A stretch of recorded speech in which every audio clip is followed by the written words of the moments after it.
Je m'appelle Marie Mendy, j'ai 26 ans et là je m'apprête donc à partir pour King's College pour un LLM en finance internationale. Pour revenir un peu sur mon parcours, je suis arrivée donc à l'université à Paris-Nanterre. J'ai fait toute ma licence de droit ainsi que mon master 1 et master 2 en droit privé à Nanterre. Et j'ai poursuivi donc par le master spécialisé de l'ESSEC, le master spécialisé en droit des affaires internationales et communication. Alors le Royaume-Uni, pour être honnête, c'était pas du tout mon premier choix. Parce qu'il faut savoir que la volonté de faire un LLM est arrivée assez tardivement, au moment où j'étais à l'ESSEC, donc parce que j'ai pas pu, lors de mes études, en fait, partir à l'étranger pour faire ne serait-ce qu'un semestre.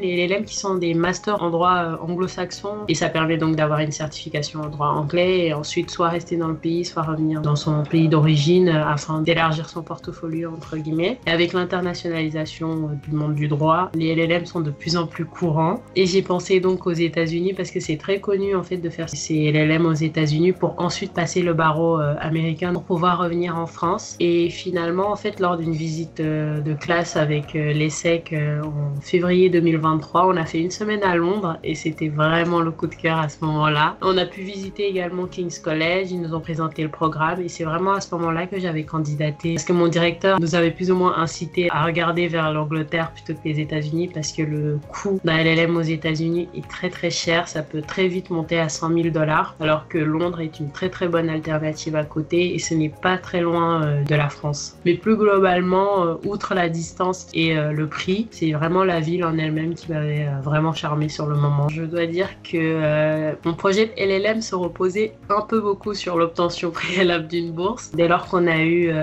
l'obtention du LLM à King's, on passait directement par l'ESSEC qui avait un partenariat avec King's College London. Et à partir de là, en fait, on a commencé à parler des modes de financement. Il nous avait parlé des différentes bourses qui existaient. Il y en a 3, notamment celle de Herbert Smith et du British Council, qui arrivait un peu plus tard dans l'année, contrairement à la première qui arrivait très vite en début d'année. Ça m'a permis donc d'essayer la première et de voir un peu comment ça marchait les bourses, afin de vraiment me préparer à celle-ci dans ma candidature. Pour ce qui est du visa, moi je conseillerais aux étudiants qui postulent via leur université de très vite donner les documents manquants en fait pour valider son inscription, parce que c'est à partir de ce moment-là qu'ils vont vous donner le numéro CAS, le numéro qu'ils vont vous donner pour que vous puissiez faire une demande de visa étudiant. Et si on s'y prend trop tard, typiquement fin août, ça risque de bloquer un peu avec le moment du début des cours. Alors je sais que moi je commence les cours à peu près fin septembre, donc il fallait quand même aller assez vite, avoir le test d'anglais. Moi j'ai passé l'IELTS, il faut avoir un certain minimum, ça peut se faire très vite le visa. Je pense que sous 2 heures j'avais répondu à toutes les questions, présenté tous les documents et moins d'une semaine après j'ai eu le visa. Il faut payer l'application au visa qui est à peu près de 600 €, puis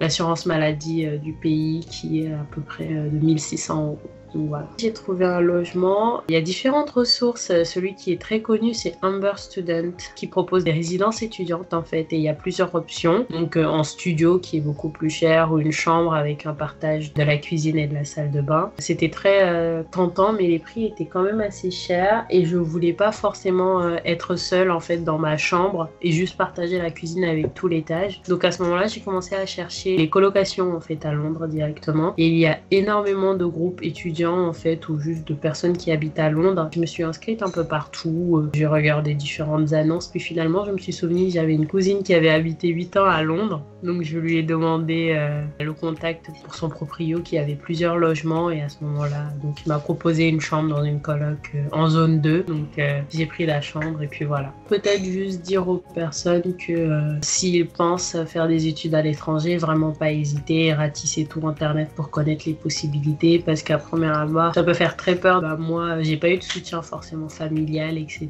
Donc vraiment ratisser les bourses, aller toquer un peu partout et voir les différentes possibilités, parler à sa banque. Les banques peuvent aussi soutenir des projets, donc vraiment pas se fermer les portes par peur, mais tout voir. Eh bien, très bien. J'ai l'impression que tout semble prêt désormais pour votre départ. Donc bon voyage et bon séjour d'études au Royaume-Uni. Merci.